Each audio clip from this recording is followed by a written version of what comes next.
बिस्मिल्लाहिर्रहमानिर्रहीम। अस्सलाम वालेकुम व्यूअर्स, मैं वेलकम करती हूँ आपका अपने यूट्यूब चैनल ड्रेसिंग मेनिया पर। आज मैं आपको शर्ट की साइड के ऊपर एक सिंपल पॉकेट को इंस्टॉल करना सिखाऊंगी। यहाँ पे मैं आपको पॉकेट के अंदर वाला हिस्सा दिखा रही हूँ और इसे पलट के मैं अंदर की तरफ से दिखाऊंगी कि देखिए किस तरीके से प्रॉपरली से मैंने सिक्योर किया है कि इसे ओवरलॉक की ज़रूरत नहीं, लेकिन यहाँ पर ये काफ़ी सफाई से पॉकेट इंस्टॉल हुई है। इस सारे मेथड को मैं आपके साथ शेयर करूँगी। अब चलते हैं कि इसे किस तरीके से मैंने ड्रॉ किया है। यहाँ पर शर्ट का ये नेक लाइन मैंने अपनी प्रीवियस वीडियो में शेयर किया है। आप मेरे चैनल पर इस वीडियो के लिए विज़िट कर सकते हैं। इसी शर्ट की साइड के ऊपर मुझे पॉकेट्स को इंस्टॉल करना है। यहाँ पर शर्ट की साइड मैंने स्ट्रेट रखी है। आजकल बॉक्स शर्ट्स का रिवाज चल रहा है। साइड की फ़िटिंग इतनी ज़्यादा नहीं होती, इसलिए मैंने स्ट्रेट रखा है। लेकिन अगर आप साइड की फ़िटिंग के साथ इस पॉकेट को इंस्टॉल करना चाहते हैं तो जो आपकी फ़िटिंग है उससे आपको शर्ट लूज़ रखना पड़ेगी, तभी ये पॉकेट्स भली मालूम होती हैं। अब मैं आपको इसका मेथड बता देती हूँ कि किस मेजरमेंट्स के ऊपर हमें पॉकेट्स को कट करना है। यहाँ पर एक साइड पर जो आर्म होल की डेप्थ है उससे नीचे की तरफ 6 इंच मार्क करूँगी। उसके बाद जो पॉकेट की ओपनिंग होगी मेरी वो 5.5 इंच होगी। आप 6 इंच भी रख सकते हैं, इट डिपेंड्स ऑन कि आप कितनी खुली उसकी विड्थ चाहते हैं।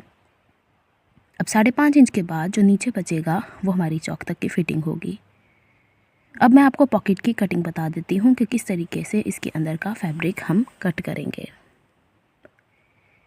यहाँ पर एक फैब्रिक लिया है जिसकी लेंथ मेरे पास 20 इंचज़ है। ये 2 पॉकेट्स के लिए है तो 22 या 40 इंचज़ इसकी लेंथ है, जिसे मैंने ऑलरेडी डबल करके रखा हुआ है। और इसकी चौड़ाई मैंने यहाँ पर रखनी है 8.5 इंच। अब जो ये मेरे पास 20 इंचज़ है इसको अगेन एक दफ़ा लंबाई में फ़ोल्ड कर लूँगी और जो किनारे वाला हिस्सा आपको नज़र आ रहा है वहाँ से मैं इसकी मेजरमेंट करूँगी कि पॉकेट की ओपनिंग जो मैंने आपसे कहा था 5.5 इंच। अब ये 5.5 इंच डायरेक्टली कॉर्नर्स नहीं रखना, ऊपर की साइड से 1 इंच गैप देना है। और जहाँ पे गैप नीचे की तरफ ज़्यादा है इसका मतलब है कि पॉकेट नीचे की तरफ ज़्यादा ढलकेगी। अब यहाँ से अंदर की तरफ 1 इंच मार्क कर लेना है क्योंकि साइड फिटिंग में सिल जाएगा। और यहाँ से इसे हल्का सा राउंड शेप देना है। ऊपर की साइड पर राउंड की जो शेप है वो कम आएगी, लेकिन नीचे की तरफ इसकी डेप्थ ज़्यादा हो जाएगी। अगर आपके पास फैब्रिक ज़्यादा है तो आप बॉटम से इसकी डेप्थ ज़्यादा भी रख सकते हैं। अब यहाँ पे जो शेप मैंने ड्रॉ की है उसी के ऊपर मुझे कटिंग कर लेनी है। जो यहाँ पे 5.5 इंच की ओपनिंग मैंने रखी थी पॉकेट की, उससे थोड़ा सा खुला रखिएगा क्योंकि यहाँ पे सिलाई का मार्जिन भी आना है। यहाँ पर दोनों पॉकेट्स को मैंने एक साथ कट कर लिया है तो मेरे पास 4 पीसीस आ जाएंगे। अब इन 2 पॉकेट्स को सेपरेट कर लूँगी और इसकी बैक साइड के ऊपर जहाँ से मैं आपको पॉइंट आउट कर रही हूँ, यानी 1 इंच जो अंदर की तरफ था, इससे मैं बिल्कुल किनारे किनारे पर इस राउंड की सिलाई लगाऊंगी और 1 इंच दूरी पर ही इसे ख़त्म कर दूंगी। दोनों पॉकेट्स पर मुझे यही काम करना है। यहाँ पर देखिएगा कि मैंने सिलाई लगा ली है और सिलाई जब भी हम गुलाई पे कोई सिलाई लगाते हैं तो बखिए का साइज़ हमेशा छोटा रखा कीजिए। और यहाँ पे बिल्कुल किनारे की सिलाई लगाई है क्योंकि अब मुझे पॉकेट को इस तरीके से पलट लेना है और पलटने के बाद इसे अच्छे से आयरन कर लेना है ताकि इसकी जो सिलाई 2 एजेस के दरमियान हुई है वो आराम से खुल जाए। अब यहाँ पे देखिएगा कि जो 1 इंच का मार्जिन मैंने खुला रखा था वहाँ पर उस कपड़े को अंदर की तरफ फोल्ड करके हाफ वुड के गैप से सिलाई लगानी है, लेकिन जो 1 इंच का ये खुला मार्जिन है ये खुला ही रहेगा, इससे हमने कंसील नहीं करना है। लेकिन ध्यान ये रखना है कि जो 1 इंच का मार्जिन है मेरे पास वो इस तरीके से फोल्डेड ही रहे ताकि जब इस पॉकेट को मैं शर्ट में इंस्टॉल करूं तो यहाँ से ये उधर ना जाए, क्योंकि पॉकेट्स में जब हम हाथ डालेंगे तो अगर यहाँ पे सिंगल फैब्रिक होगा तो इसके फटने के चांसेस होते हैं। यहाँ देखिए मैंने आपके सामने हाफ वुड के गैप से सिलाई लगाई और बार बार मैं पॉइंट आउट कर रही हूँ कि जो 1 इंच का मार्जिन मैंने इस तरह खुला रखा था उसमें जो सिलाई का मार्जिन फर्स्ट सिलाई लगाते हुए बचा है उसको मैंने अंदर की तरफ फोल्ड कर लिया है। इसके बाद जो ये 1 इंच का मार्जिन था इसे दाएं और बाएं इस तरीके से फोल्ड करके इस पर आयरन कर लेना है। इस पर क्रीज लाइन बिठा लेनी है। हमारे लिए कन्वीनियंट हो जाएगा कि हम इसे शर्ट के ऊपर रख कर इसी स्ट्रेट लाइन में इसकी सिलाई लगाएं। लेकिन इसे फोल्ड करते हुए भी मैंने इस चीज़ का ध्यान रखा है कि इसके 4 कॉर्नर्स अंदर की तरफ फोल्ड हैं। अब शर्ट का फ्रंट वाला हिस्सा ऊपर की तरफ रखा है, इसका बैक वाला हिस्सा नीचे की तरफ। साइड की फिटिंग की सिलाई मैंने ऊपर की तरफ, जो निशानात होते हैं वो ऊपर की तरफ मार्क किए हैं।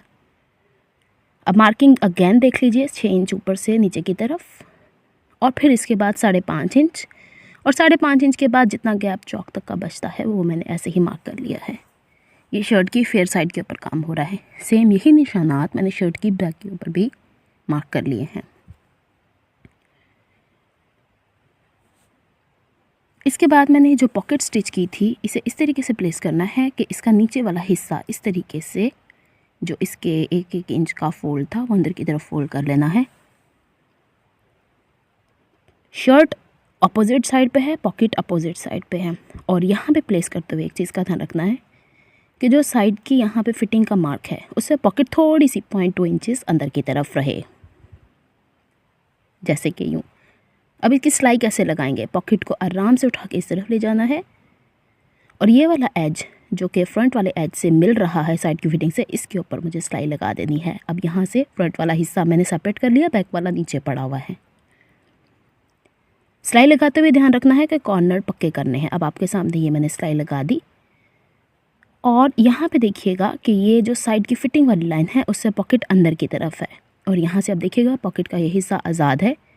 अब हमें इसे बैक के साथ स्टिच करना है। अब मैं इस तरीके से पॉकेट को अंदर की तरफ फोल्ड कर लूँगी। अब यहाँ पे देखिएगा कि शर्ट का फ्रंट हिस्सा सिर्फ है, और इस तरह बैक वाला हिस्सा पलट के ऊपर लेकर आऊँगी, और बैक वाले हिस्से का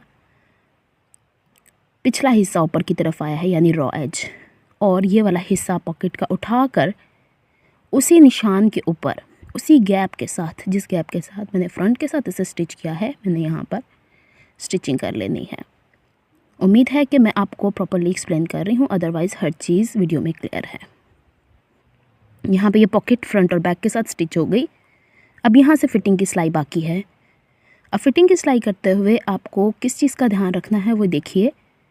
साइड पर कपड़ों को इस तरीके से फ्रंट और बैक के पीसेस को ज्वाइन करना है। अब देखिए पॉकेट के दोनों हिस्से एक साथ स्टार्ट हुए स्टिच होना, ऊपर नीचे होंगे तो फिटिंग की सिलाई में दिक्कत होगी। यहाँ से फिटिंग की सिलाई करते हुए आना है, और यहाँ पे देखिएगा जहाँ से हमारी पॉकेट की सिलाई स्टार्ट हुई है, जो हमने पहले से अटैच करते हुए की थी सिलाई, उससे थोड़ी सी 1.2 इंचेस नीचे की तरफ ले जाना। मैं आपको पेन से पॉइंट आउट करके दिखा देती हूँ ताकि आपको आसानी हो। यहाँ से सिलाई करते आएंगे, और यहाँ पे हमारी पॉकेट की सिलाई स्टार्ट हो रही है, इसे थोड़ा सा नीचे ले जाकर एल शेप में उस सिलाई तक स्टिच कर देना है। सेम इसी तरीके से बॉटम से भी करेंगे, यहाँ तक, और नीचे ले जाकर स्ट्रेट यहाँ पे वाइंड अप कर देंगे, क्योंकि यहाँ पे चौक की सिलाई लगनी है। यहाँ पे मैंने सिलाई लगा दी है, और मैं इसको थोड़ा सा करीब करके भी आपको दिखा देती हूँ कि किस तरीके से इसकी सिलाई लगनी है। ये देखिएगा। अब दूसरी साइड के ऊपर मैंने इसे चौक भी फोल्ड करके दिखा दिया आपको कि चौक फोल्ड होने के बाद इसकी लुक किस तरीके से आने वाली है। अब इसको मैं स्ट्रेट पलट लेती हूँ। फ्रंट की साइड से शर्ट की लुक कुछ इस तरीके से आई है। अब जहाँ पे मैंने चौक फोल्ड किए हैं वो वाला हिस्सा मैं आपको फेयर करके दिखा देती हूँ। इस तरीके से देखिएगा, इसकी सिलाइयाँ अंदर की तरफ चली गई। जो मैंने आपसे कहा था कि फिटिंग की सिलाई के अंदर पॉकेट को रख के स्टिच करना है, इसका एडवांटेज ये होगा कि पॉकेट पलट पलट के बाहर नहीं आएगी, और अंदर की तरफ से पॉकेट की लुक ये है, देखिए। अगर आपको मेरी एफर्ट्स पसंद आती हैं तो please like my videos, subscribe to my channel and hit on the bell notification for more updates. मेरे वीडियोस को ज़्यादा से ज़्यादा शेयर भी किया कीजिए ताकि ज़्यादा से ज़्यादा लोग इससे फ़ायदा हासिल कर सकें। नेक्स्ट वीडियो तक के लिए अल्लाह हाफिज़।